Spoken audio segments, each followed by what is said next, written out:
WJMM 99.1 FM in Central Kentucky Christian Radio if you're listening.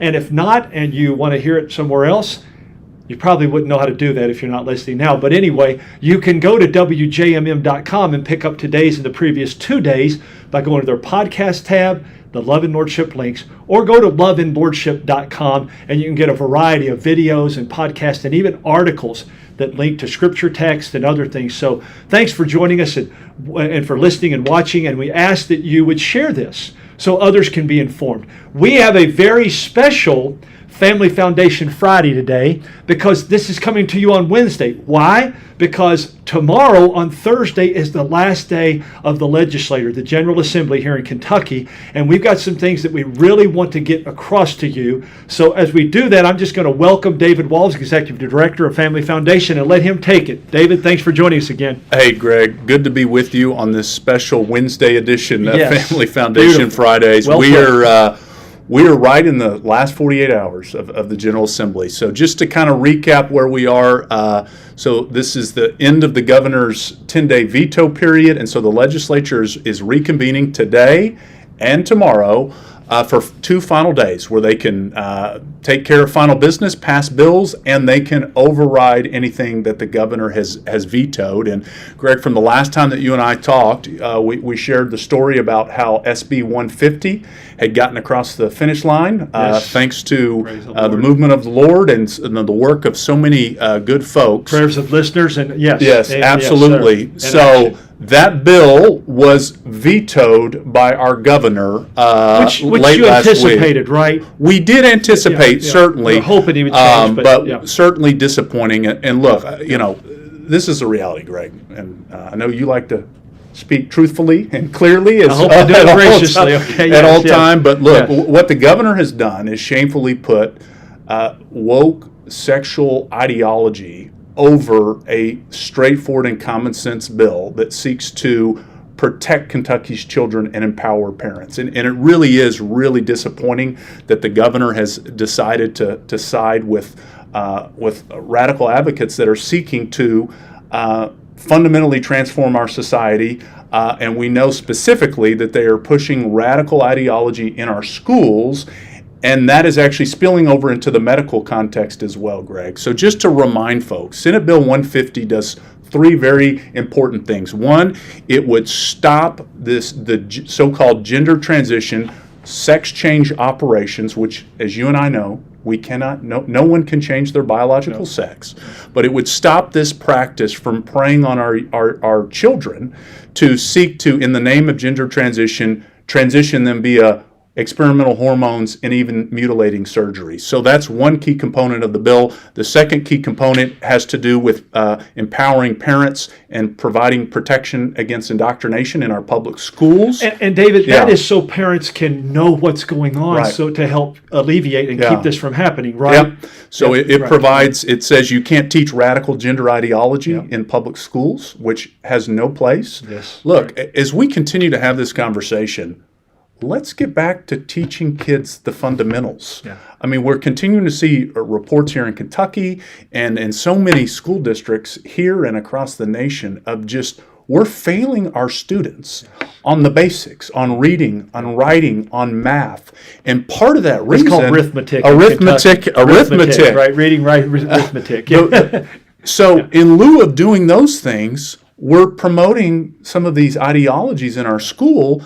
Greg, you and I may have not talked a little bit about this, but in addition to being very disappointed by what the governor did in vetoing this bill, the Kentucky Department of Education, their commissioner, Jason Glass, has just been outrageous. Part of the reason for this bill was because his KDE had put out this LGBTQI toolkit with a bunch of propaganda that has no place in our schools.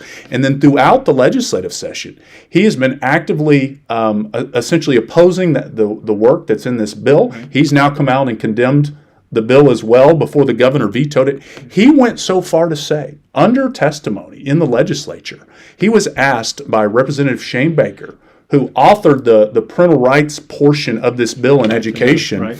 He was asked on record, do you stand by your statement that he had made previously, that if a teacher, in the context of teacher shortages. There's been a lot of conversations, Greg, about the teacher shortages, not being able to recruit and retain teachers. So he was asked point blank, do you stand by your statements that if a teacher or an administrator refuses to go along with this radical ideology in school, that they should find another job? Yeah. And he doubled down and said, absolutely. No wonder they're not signing up for Kentucky schools. Absolutely. So it's very disappointing, but what's even more disappointing than that, Greg, and I wanted to talk with you a little bit, is about the worldview implications that are behind the battle that is taking place right now on SB 150. And David, not only are they covering for each other, Secretary and the governor, but we have the mainstream media. Oh my goodness! That is covering for this. Yeah. You were telling me a story about something that you all wrote about this. Yeah. How did that turn out? We have just been seeing a coordinated strategy from the major papers here in Kentucky, other media outlets, and LGBT advocates condemning this bill, condemning our organization and the majority of legislators and other organizations that are a part of this, saying that this entire effort to protect our kids from mutilating surgeries, from radical agendas, is hateful. Nothing could be further from the truth. Right. The reason that we engage and want to see these kinds of public policies is because we love people, but we understand that to love people correctly, we have to encourage them to live in truth, in the reality. And if we're talking about in the context of a child that's struggling with their identity, the reality is children need to be lovingly affirmed in the truth of who God has created them to be. Yes. And there are only two genders. That's the truth. There's only two. Science even backs that up. Right.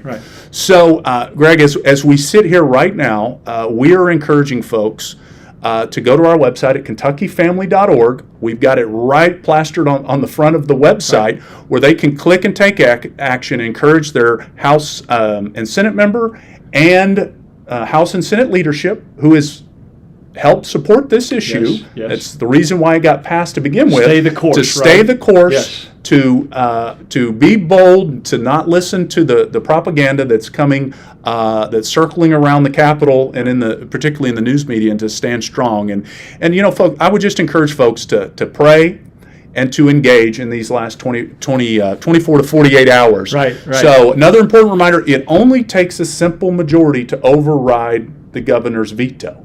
So these bills passed with well more than a simple majority. Yes. So the votes are there, but we just need to be encouraging our legislators to stand strong. Yeah. So again, you can go to kentuckyfamily.org, click and take action, and then I encourage folks to call the legislative message line, which is 1-800-372-7181. Yeah. Say that again, 1-800-372-7181, and leave a message for your House and Senate member and for leadership that you encourage them to stand for families, to stand for protecting kids from harm, and vote to override the governor's veto on SB 150.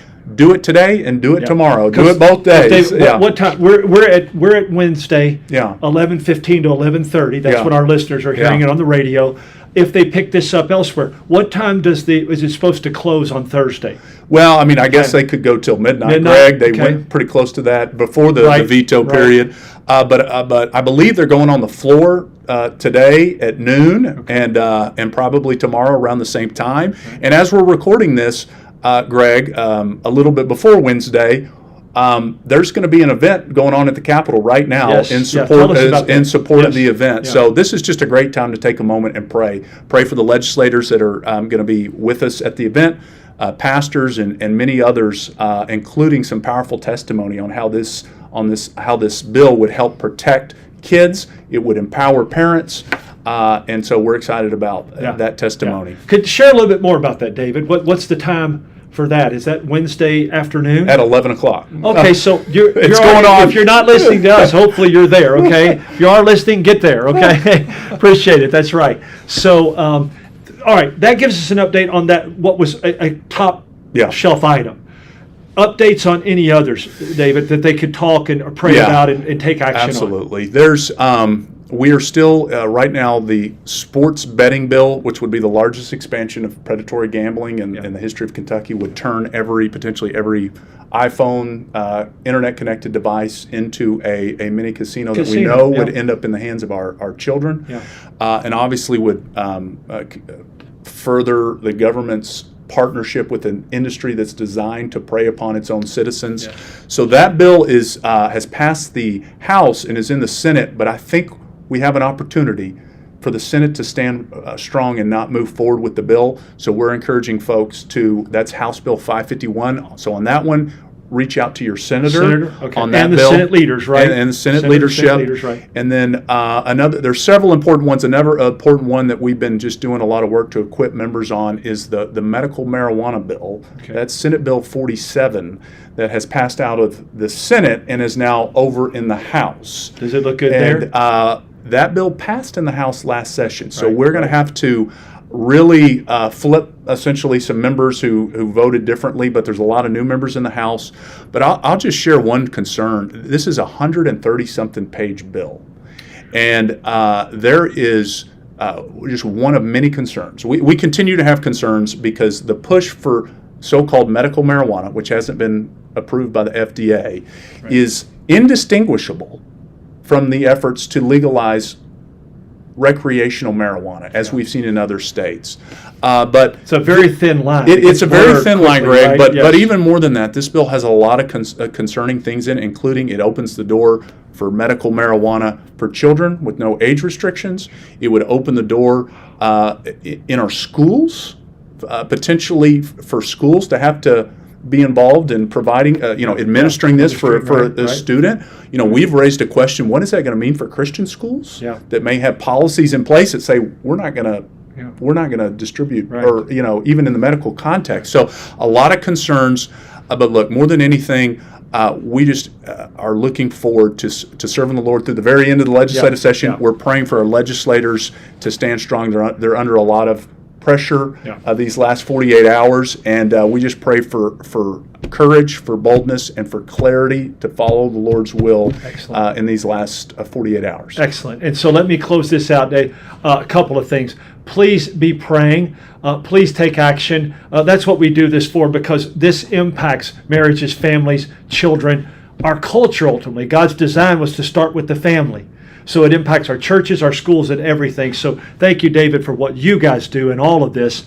But I also want to give you a quick, just a little synopsis of what it's like. You call that legislative message line, that you tell them where you live, and they will direct you. And then you say, I'd like to copy this message not only to my senator or my representative, but I'd like for you to copy it to the leaders in the House or the Senate, or both, depending on as David has directed you. It's pretty simple. It doesn't take long at all, and you have made an impact. And we did last time, the prayers and the action, and you can do it again, and we need this. We need these things to pass to show that Kentucky is a strong state, not just legislatively, people, but morally. Morally. We don't want to be a lawless state or society, so we can do this. So thank you all for joining us. As always, I thank you again, David. We look forward to next week and updates on all of this. Thank you for joining us. Thanks for your prayers. Thanks always to the Lord. Now go make it a great day, and God bless in Christ. Stay tuned for Bill Reeser and Encounter. And also at 12:45 today, you will hear Greg Horn with Hope is Here. I'm Greg Williams, and you're listening to